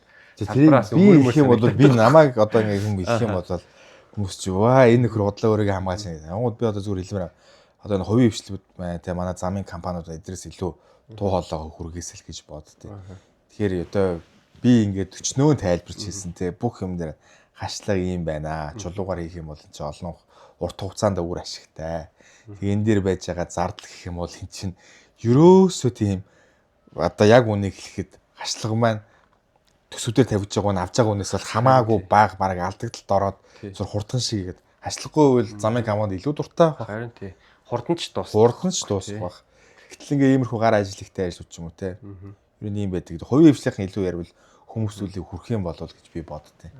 Тэгэхээр одоо энэ мэдээж ажлууд бол хийгдгэр хийгдэн. Тэгээд ер нь энэ жилийн хувьд гэх юм бол хашлага гэхсэл одоо налаах Багнуур Банхангаа 3 дээр бол бидгүй айл болох нөгөө нэг давхар гадаргуун боловсролтой замыг ерөнхийдөө туршиж үзэх гээд эрчим багтай тий байр суурь дээр ямар шүү байдлаар тохирч байна гэдгийг бол үзэж одоо төлөвлөлөд явж байна. Тэг энэ бюро амжилттай игдээд яваад тий хэвтрэлүүд нь ямар шүү нэгэд. Тэг би зүгээр нэг юм дээр яваад байгаа. Одоо манай хийцэл шүү дээ тий. Бутсан чулуун суур гэх нэг байгаа тий. Цэм дээр бичсэн бутсан чулуун суур гэдэг бутсан чулуун суурин дээр цемент хийгээд үйлдвэр арга холиод тэгээд дэвсгчээр дэвсээд эндүүдээд ингээ гаргаж байгаа бол энэ бол цемент дээр бичсэн бутсан чулуун суур болж байгаа байхгүй. А манайхан цемент дээр бичсэн бутсан чулуун суур гэхэлэр энгийн байгалийн хөрсөж авчиж цемент холиод тэгэхээр сайхан recycle явуулж байгаа юм шиг recycle-таад гаргаад ирэн гот яг цемент дээр бичсэн бутсан чулуун суур гэж ойлгоод байдаг. Айгу буруу ойлголт. Энэ бол зүгээр хөрсийг одоо цемент дээр бэхжүүлээд одоо хөлтгсэлтийн үеийг л илүү гаргаж байгаа үетэй адилхан учраас энийг бас манай үзэж байгаа замчтай замын компанийн минь илүү бодосоо тэгээ энэ дээр хийж байгаа төс төртгүүдийг бол илүү одоо яг бодит үнээр нь төсвтөр оруулаасаа л гэж би хүсэж байна л та. Тэгэхээр яг төсвтөр тэд байдаг тэгэн гутал нөгөөх нь яг зах зээлийн үнээс хамаарат үнэ өсчдөг. Одоо бол ялангуяа нефт одоо түлшний үнэ өсөж байгаад холбоотой бол асар их хэмжээгээр үн дээр бол асуудал үүссэн. Тэгээд хувийн хвшилт маань юу гэж гарах юм эндээс гарч байгаа нь ямар шүү байдлаар үнэ өгөх ингээд одоо ч гэсэн зарим компаниудын үйлдвэрүүдийн үнэ маань эцэслэгдэж ирээгүй байгаад байдаг. Гэтэл бид нар ямар үнээр гарах нь мэдээ. Өмнөх жилийн төсвөр зарлчаад шүү дээ бас тендерүүд. Тендерүүд маань өмнөх жилийн төсвөр гаргаж чаддаг. Гэтэл одоо энэ дээр гүйцэтгэгч маань шалгараад гараад ирэх тэрний үнээс гарч ирсэн. Одоо ингээд аль аль хэцүүл байгаад бид нар аль болох тэгэл хуулиараа барай үзэх юм бол хийж одоо шалгарсан үнээр л хийж дуусгахыг л одоо мэдээж шаардна. Гэтэл яг бодит амьдрал дээр бол тэгээд аль аль та ингээд хэцүү асуудал үүсэж байгаа. Тэгэхээр энийг нэг таргалж үзээд хоёрт бас яг энэ цементэр хүчүүлсэн ботсончлон суурийг илүү хийцээр оруулж ирээсэй гэж би бодож байгаа. Тэгэхээр энийг дэвсгчээр дэвсээд тухайн үед давхар гадаргуун боловсруулалтыг бол хийгээ явах юм бол илүү одоо хямд төртгөр асфальтнаас илүү хямд төртгөр энэ эрчим багтаа цуслангийн замууд энэ цуслангийн замууд дээр байна. Дараа нь засварлагт ч амар ахгүй яг үнэ хэлэхэд. Гадаргуун боловсруулалтаар засвар ажил хийх гэсэн хямд өртгөр тусна. Хугацаа богино. Тий, хугацаа богино. Тий. Тэгэхээр ийм одоо давуу талууд байгаа. Одоо энэ жилээс эхлээд ерөнхийдөө хийхээр төлөвлөж байна. Тэгээд яг дараа жилээс эхлээд цуслангийн замууд, гэр ороолын замуудыг бол иймэрхүү байдлаар хийхээр бол. Тэр бас энэ давхар гадаргуун боловсруулалтынхаа ойлголтыг өмнө нь медиагаар дамжуул сайн өгөхгүй л бол бас л харин тийм үзэлцэгсаа. Харин тийм одоо ерөнхийдөө тэрийг бас илүү хүмүүстэй сурталчлаад хэлээд ерөнхийдөө нэг одоо анимашн байдлаар ч юм уу өөрөөч нь юу байна гэдэг ч юм те. За нэг төвжирлтэй холбоотой нэг миний бодол өгд юм а. Энэ тал дээр одоо нэг юу сандлаач аваад тэгээд ерөнхийдөө өндөрлөе гэж бодож байна. Одоо метро. Метро л одоо миний хувьд энэ Улаанбаатарын төвжирлийг юм шийдчих гэдэг юм санагдаад идэг аахгүй. Тэгээ энэ бүрт би ч бас хэлжлээсэн л да. Одоо хамгийн ойрхон метро гэхээр Хөхөтд байна. 2 лайн байна. Хүн ам нь манай Улаанбаатараас 3 дахин их байна. Тэгэхээр зориглол одоо их метрогоо хийчих юм бол ганцхан лайн богинохондоо ч хамаагүй 15 км ч юм тий. Ингээ хийчихвэл шийдчих гэдэг юм санагдаад байна. Одоо огтлсон лайныг нь явандаа хийчихээ. Тэр эхний лайнаа сунгах мунхаа энэ явандаа хийчих гэж бодоод байгаа. Метроны тал дээр ямар байр суурьтай бодолтой байдгүй. Метро мэдээж ятыг Улаанбаатар хотын хувьд бол хийгдэх нь бол зөв. За би бол өөрөө Калифорнид байсан. Тэгээ тухайн үед бол BART гэх Bay Railway Transportation гэх BART байдаг. За мэдээж магадгүй BART бол маш өндөр төсвөр тухайн үед бол бүтсэн. Гэтэл одоо энэ дээр бол ашиглаж байгаа өдөр тутам бол маш их хэмжээний хүмүүс ашигладаг. Улаанбаатар хотын хувьд гэх юм бол баруунаас зүүн тийш явж байгаа инх тайвны өргөнчлөлтөд орж үтэй. Нэг лайн хийлгээд хамгийн их зорчилттой эсвэл байгаа. Метрог бол одоо хийгдэх гээд тендерээ зарлахгаа явж байгаа шиг байна.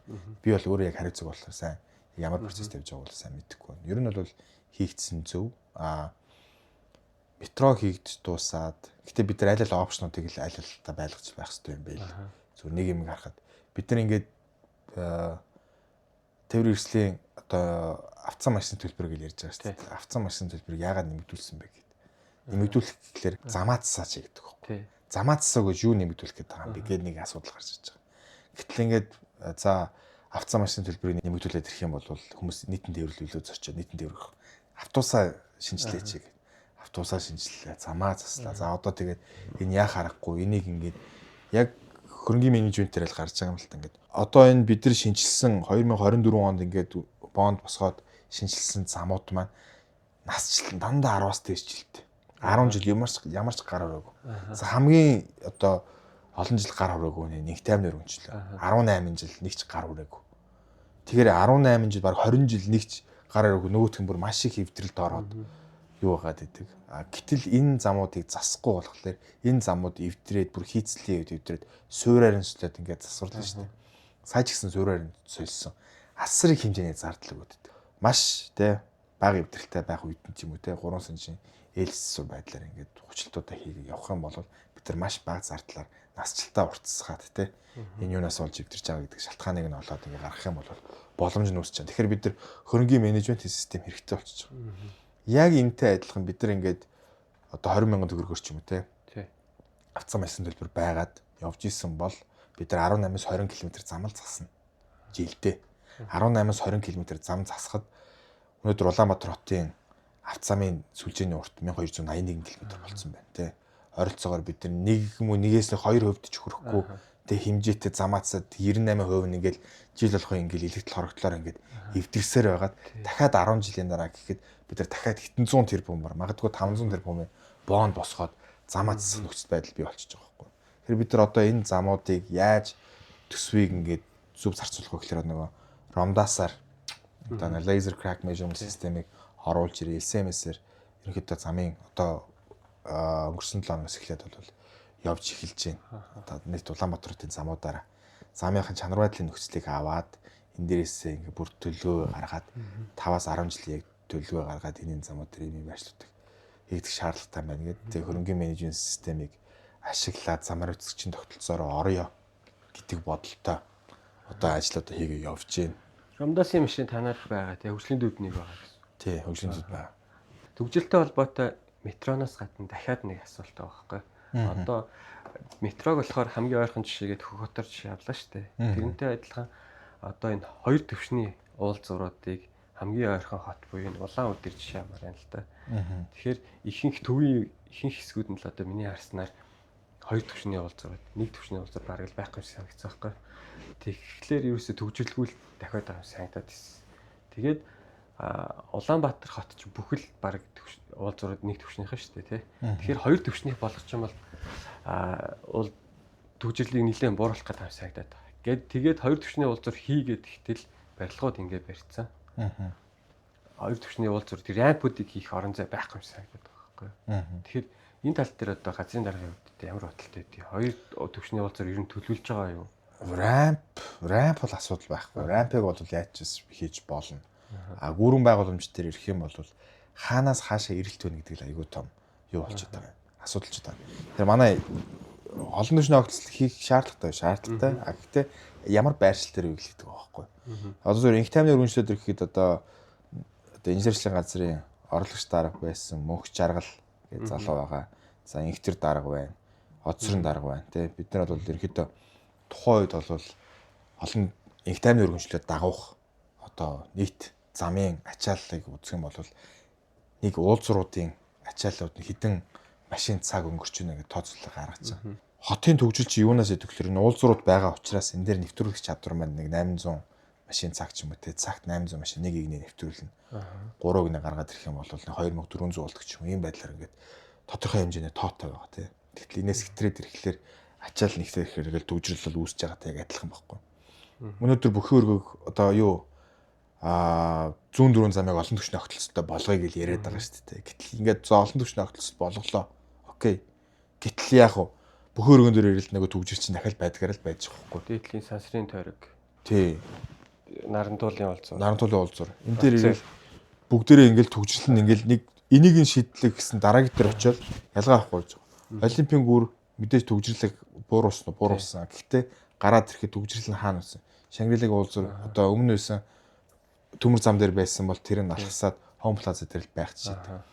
Ингээд ямар байршил дээр олон түвшний огтлцол хийх шаардлагатай вэ гэд бодоод үзэхлээр хоёр тал руугаа гараа явахуд гэрлэн дохионы уулзууд бага.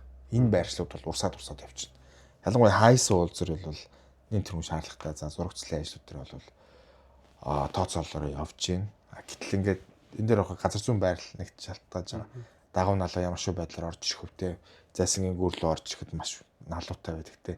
Энийг доогоор нь оруулах хэрэг маш их хэмжээний магистрат шугамууд нь байгаад зайсангийнхны ганц авч байгаа бохрын шугам бүх шугамууд чинь яг тэр уулзрынхын доор байгаад байгаа учраас ямар шүү байдлаар юу хийх вэ? Олон түвшний огтлцлыг хийх вэ гэдэг бидний бол хөндлөн байршил дээр гаргая гэж байна. Гэтэ мэдээж энийг хийхэд бол асар их хэмжээний төс төртөг шаардлагатай болно. Ягаад тэгэхээр шугамлчаа бүгдийг нь хүчтэйг нь шилжүүлнэ те. Ингээд ирэхлээр бид нар бараг жилдээ нэг олон түвшний огтлцлыг хоёр олон түвшний огтлцлыг төсөвтэй байдаг гэсэн баггүй. За тэгээд дараагийнх нь хэм бол механик инженерийн их сургуулийн байршил дээр бол олон түвшний огтлцлыг хийе. Хоёр тал руугаа гараа явахад гэрлэн дохио арай хол. Тэгээ ингээд явах боломж нь бий болчихж байгаа гэсэн. Тэгэхээр энэ эдгээр байршил 4 игнэ. Зайсан дээр бол зөвхөн хэсгээр нь даваад 4 игнэгээр байж байгаа 2 игнэ болдсон шүү дээ. Тэгэхээр энэ байдлаар бол нийлчих болох баг. Бусад байршууд гэх юм бол айгүй хэцүү болчиход байгаа.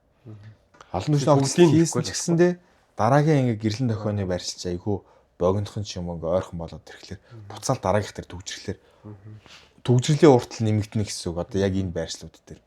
Тэрнээс биш одоо хурдны зам гэдэг бол тусдаа систем, тусдаа замын систем бол явж байгаа байхгүй. Энэ дээр бол ялгаа авахгүй ингээл явдгаараа л урсаал явсан. Тийм. Expressway freeway гэдэг ч өөр энэгээр явж байгаа. Бид нар энэ хурдны замаас орж ирсэн орлогыг зөрүүлээд энэ одоо олон түвшний огтлол хийж байгаа одоо төслүүд дээрээ одоо хөрөнгө оруулалтыг бий болгож байна л гэсэн үг байхгүй. Тэгэхээр энэ бидэрт жилд тавигдж байгаа төсөв төртөх маань ингээд бага замуудыг хийгээд иддэг. Гэтэл дараа нь энэ замууд маань бидэрт буцаагаад орлого олдгүй байхгүй.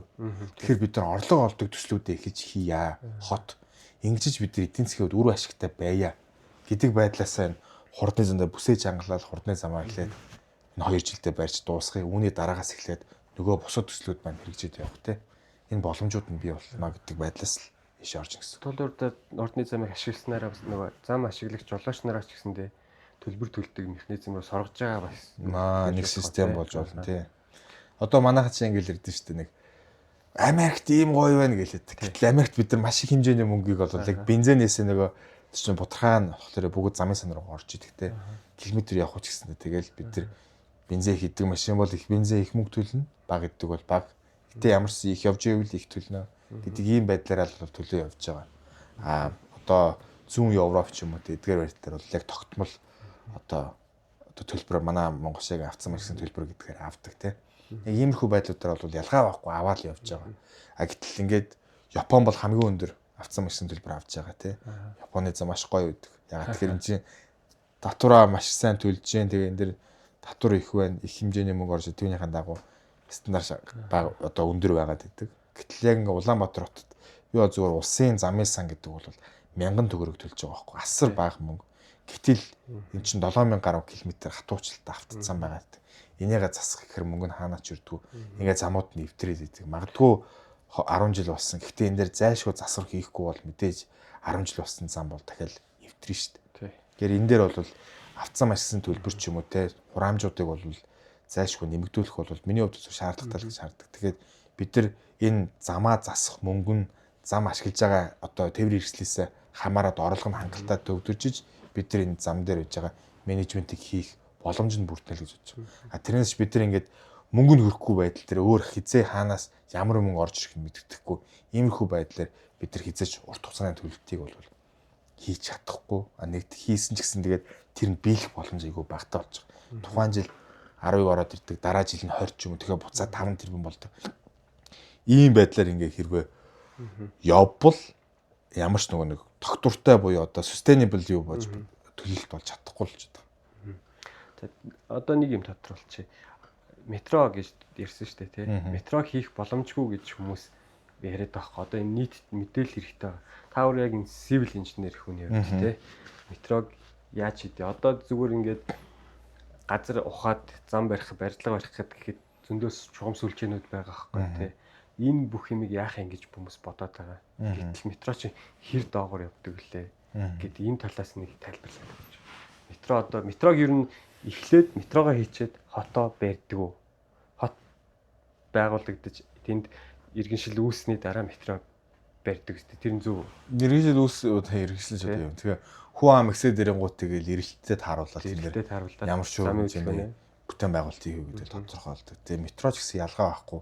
Мэдээж хүн ам ихсээд ирсэн барилга байгууламж баригдаад үүний дараагаас эхэлж замын ачаалтад нийлэхгүй гэлээ ч гэдэг юм уу тий. Тий. Тэгэхээр энэ дээр бол зайлшгүй хийгд явна. Энэ хийцлийн хувьд мэдээж газар доогоор одоо нөгөө юу байгаа штэ. Өрөн байгаа штэ. Мэдээж өрмөөрөө хийгээ орно. Тэгээ энэ байгууламж руугаа холбогдно. Бүх ажлууд тэгэл бид нар дэлхийд нээлттэй хийж байгаа шүү дээ. Олон газруудад хийгдчихсэн учраас энэ ямар ч асуудал байхгүй л явж байгаа. Сая тэр метроны тендер зарлагдлаа ингээд яалаа гэд рил орсны дараа доотлолт нь боломжгүй гэж хүмүүс бичиж байгаа байхгүй.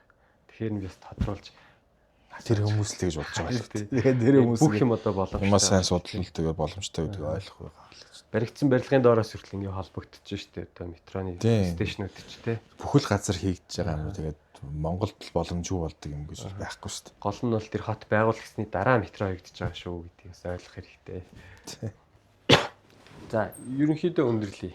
За, тэгэхээр нийслэлийн авто замын тухайд за тэгээд хурдны замын тухайд одоо яг ярих гэж бодож исэн. Миний асуугаагүй тийм зүйл байна уу?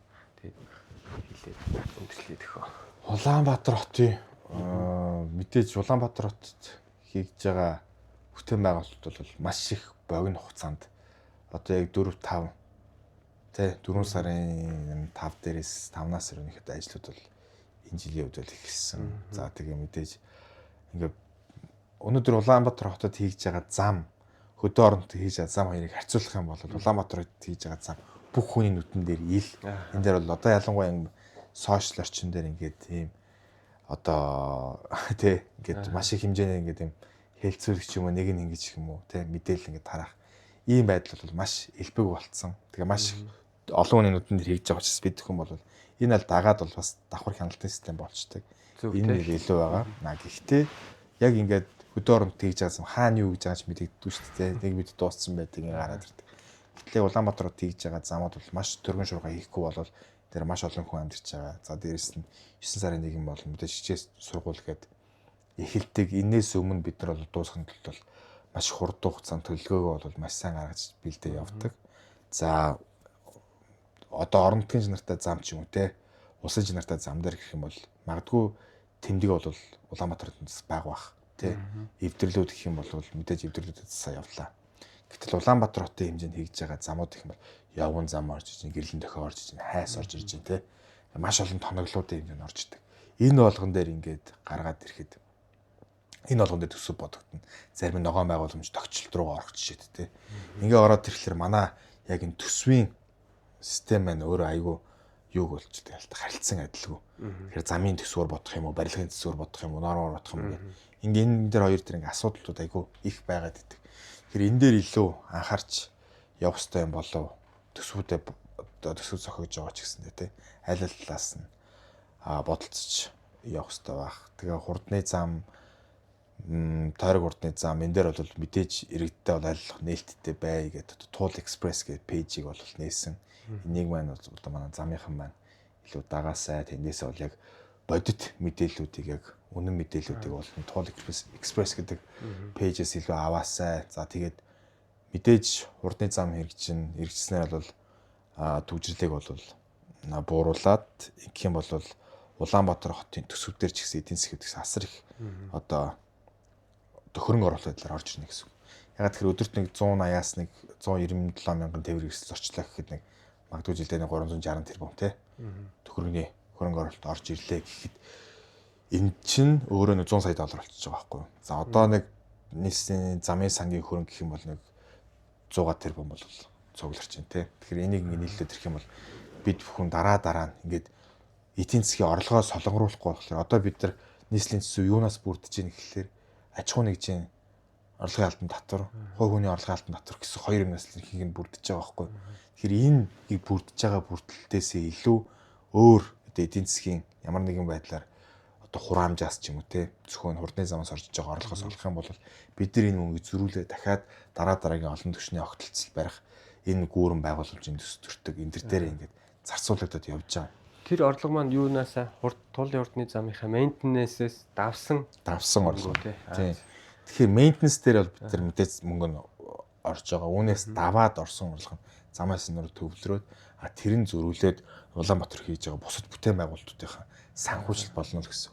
Тэгэхээр туулын урдны зам хэрэгжээ, тойрог зам ашиглалтанд орсноо дараагаар бол бид бүхэн бол асар хэмжээний эдийн засгийн тэлэлтийг бий болгож байгаа гэсэн. Тэгэхээр хотдоо хэрэгтэй эдийн засаг хурдцтай хөгжих боломжийг л бий болгож байна гэсэн. Тэгэхээр иргэд маань энийг бол маш сайн ойлгоод авах юм бол магадгүй дараагийн замын бүтээн байгуулалтын ч гэсэнтэй маш их хэмжээгээр бол бүтээн байгуулалтын ажлууд бол хийгдэх баг.